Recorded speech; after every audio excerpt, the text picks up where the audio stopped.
Hi, everybody.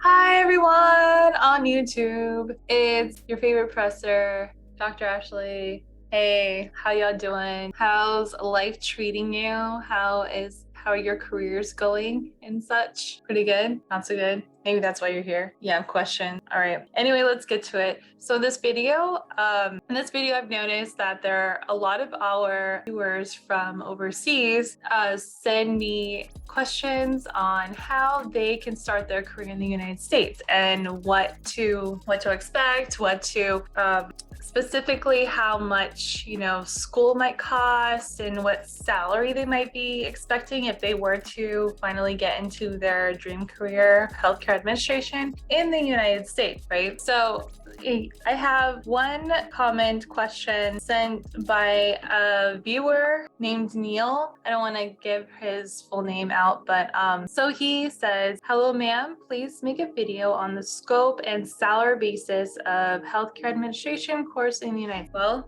what I believe he is asking in this comment is that he wants to know exactly what. By course, I think he means degrees that would be required for you to work as a healthcare administrator in the United States. And how much would these degrees cost? And then also, how much money will he be making once he finally gets himself into this healthcare administration job? Okay, so attempting to answer this question, it actually is very, very broad. There's just so much information here. There's so many ways we can take this, because the thing is, healthcare administration jobs, it's not just like one thing. It's not like I'm a physician. Even a physician, there's just so many ways you can take this. But being a healthcare administrator, that's like saying I have an MBA. I'm a businessman, a businesswoman, It's like saying I work in business development or something. It's very broad. Wow, what kind of business do you work in? What do you actually do? And there's so many different things that people do. So what I want to do to answer this question is to tell you first, there are a ton. Start from the very beginning. All right, let's say you're a high school student, and what do you do from there? How can you become a healthcare administrator? And let's say the goal is some executive level, an executive level healthcare administrator. All right, what type of money are you looking at there? Well, that would also be a very broad range, because where are you working at? Are you working for a hospital chain? Are you a CEO? Are you COO? Are you, what do you do exactly? Are you an HR executive?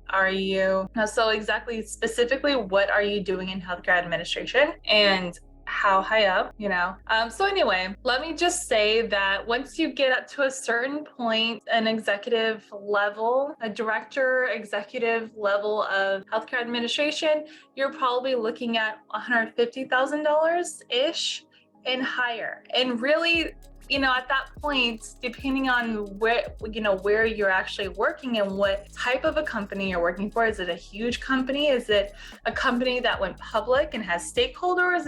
Or is it like a smaller company? So if it's huge, you're in charge of a Fortune 500 healthcare company, or you're in charge, you work in a pharmaceutical company, or something that makes a lot of money, and you're an executive there, you're going to be making way more than $150,000 a year. Okay, way more, right? But if you don't, and if you're a different level, it really just depends on where you're working. Let me just say that. All right. And now if you're just maybe an HR director of HR at some hospital, yeah, you're probably going to be making $150,000. Okay. Either way, you're probably going to have a six-figure salary for the most part. That's what you'll be looking at if you get to the higher level, right? So let me just say that. Now, how do you get there? Especially from the very beginning, as a high school student, you're gonna need a bachelor's degree. That's the first step. So now, where do you go to school and what do you major in? Really, given that you are planning to be a healthcare executive somewhere, education that really, really matters will be your master's degree. Okay, your master's degree and possibly your doctorate degree if you plan to go down that far. Okay, so your bachelor's degree is not going to be so much of a vital determining factor of where you really go. What your bachelor's degree is the way you need to think about it is that's more of a stepping stone for your graduate school. Okay, so what can you major in? That would be a good solid stepping stone for you to get into a solid school for your graduate program. Well, you can major in anything in healthcare. Okay, anything in healthcare or anything business related would be really good. Okay, so you can go down public health, you can do healthcare administration. Obviously, that's a given, that would be good. But you can also do something else you're interested in. You can do biology. I did biology, okay? You can do something in the natural sciences, and you can also go down the business route. Okay, you can do anything in business, for your bachelor's degree. The main thing is make sure that you are getting good grades, and pretty much that's it, all right? Now, when you apply to your graduate program, after you get your bachelor's degree and you try to get into your master's degree program, every school is going to ask something different of you, okay? Most schools will have you take the GRE, which is kind of like the SAT, but for graduate program. It's a bit more generic. Some schools might accept other standardized tests as well. Like the school that I went to accepted the MCAT, and I didn't have to take the GRE to get my master's in healthcare administration because I already took the MCAT. I was planning to do med school, and then I changed my mind and I was like, I don't want to take standardized tests anymore. I sent them my MCAT score because they said I could do that, and then they were fine with it. So that worked for them. But yeah, the GRE is usually the most generic one. That's probably the standardized test that you're gonna have to worry about the most when you're trying to apply to graduate programs in the United States. Okay. Now, you're going to be looking at more of an MHA or any kind of master's degree program within public health or healthcare administration or healthcare business, healthcare management. Some, schools might, word the degree a little bit different, but anything along those lines is pretty much what you want. Okay. And then after that, you really go out into the world and start your career. Now, you could get a doctorate degree. I got a doctorate degree, but not everyone does. And it's not required. You don't have to go to to be the highest level executive in a company. Really, at that point, you need to have developed skills that make you an insatiable asset to that company. Okay. And also you had to have developed or to build relationship. Okay. Really, when you get to a certain point, it's the relationship building that's really going to get you places. Okay. So let's backtrack a little bit. Now, how much do these schools cost? These programs cost? So your bachelor's degree, if you go to a public school, a public institution in the United States, you're looking at roughly maybe $20,000 per year, a little bit less for some schools or a little bit more for other schools, but for the most part, I think it's going to average around like $20,000 per year. When I went to school back in my old days, it was, so if you're going to a public school, it's going to be 20-ish. Back when I was getting my bachelor's degree, and I went to a public school as well, but it was a lot less back then. I just know that they have increased the tuition costs since I was in school. So 20-ish, could be a little bit less, could be a little bit more. Now, if you're going to a private institution, it's probably going to be more. They're usually at least $10,000 a year more than the public. What are the benefits of going to a private institution over a public institution? In my opinion, going with a private school will get you to your goal a lot faster and a lot easier. In public schools, you're usually fighting to get the classes that you need to graduate, and you don't really get any good one-on-one time with your professors. A lot of the courses that you take are going to be full of like 200 students, and your professor is really just out there giving the lecture and then sending you on your way. And then it's up to you if you want to do the work, don't do the work, show up to class, don't show up to class, fail, don't fail, doesn't really matter, all right? They get paid either way. And they also don't get paid much I know, because I'm also a professor at a public institution. We don't get paid very much. So, when teachers don't get paid very much, they're not as motivated to give you the best education possible. Over time, they get burnt out and just life gets crazy and they're just like, and so they lose that spark that they had in the beginning of their teaching career, and they're just kind of like, they're doing what they have to survive. And teaching at the university just becomes more of a job rather than an art and a passion, right? So that is the difference. Basically, I think you get more quality and you get a lot of good one-on-one time, and it's a lot harder to fail when you go to a private institution because there are less students in your class. The professors usually teach the courses with like really great technology. I remember, I'll save the story for, let me move on with the video and then I'll tell you a story. So they usually use a lot better technology.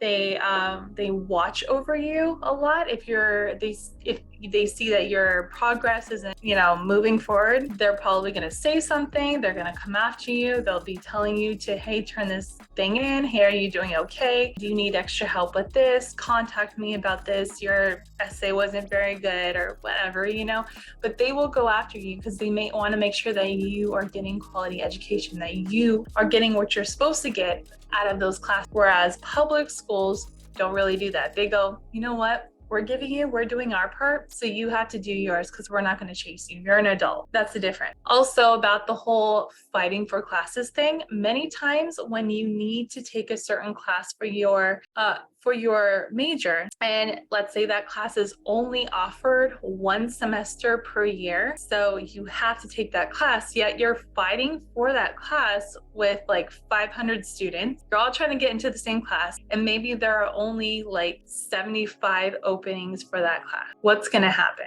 Most of the people won't be able to take the class that year, and they're going to have to wait until the next year to take that class. And in many circumstances, that holds students back a whole year. It holds you back from graduating by an entire year. And that happened to me twice when I was in a public institution, when I went to a public institution for my bachelor's degree. So it sucks. And you're just, and then you get on the waiting list, and they don't consider that you have a life where you also have a job and you may have family that you have to take care of. So private institutions work with you. Public usually don't. So, that you get better value. That's why they cost more. Okay. But, it's really up to you.